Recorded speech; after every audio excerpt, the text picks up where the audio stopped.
Okay, moving on to the next topic, the topic of support. Releasing the need to worry. So, we really have a habit of supporting ourselves through concern, through worry, and through fear. And that is a way that sometimes we express to each other love and support. However, energetically speaking, that's going to drain you and the people that you're sending worry to.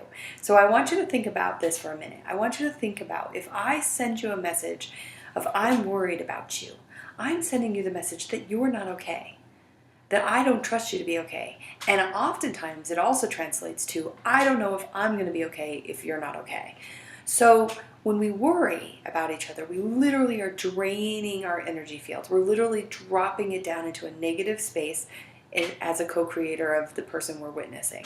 So I want you to think about, instead of doing that, send love and support. Send, you got this. Send energy that says, I don't know how this is going to work out, but I know it is because I trust you're a divine being that can create the world that you want to create. So I want you to think about where in this space you're worrying about yourself, where you're worrying about other people you love, and how you want to shift it up. What kind of support do you really want to provide? Okay, so let's think of some questions here about what are you worrying about. So there's a lot of space to concern yourself with things. I mean, we can get global and we can worry about all of the problems of the world, or we can get very centralized in our own life and worry about something simple. But I think if you really give yourself a moment to acknowledge how much you use worry to express love and concern, you might be able to shift it up very gently by just sending, I trust you to get this. And if you don't trust that they've got it, then that's a conversation starter for yourself. You know, why are you not able to shift from worry to a supporting feeling? And what fears are under there? Are they your fears? Are they their fears? Are they projected fears from somewhere else? Is there a storyline about it has to be this way, it has to look that way? And I want you to really think about these questions. I want you to think about why you are using this addictive energy of worry in order to keep yourself moving forward. Again, this is one of those areas that I can tell you personally, I know all about it. I have been taught by my guidance system that this is draining my energy field and those around me. And when I learned that, I could really shift up the way I created my life. So give this a try. And I want you to really think about letting yourself step aside from the story, because a lot of times we're like, oh, well, fine, you cannot worry about this, and fine, you can't worry about that, but what if it's this? And yeah, the bigger it is, the harder it is not to worry about it. But start small then. Start in the places that you are worrying automatically that doesn't even make sense to worry.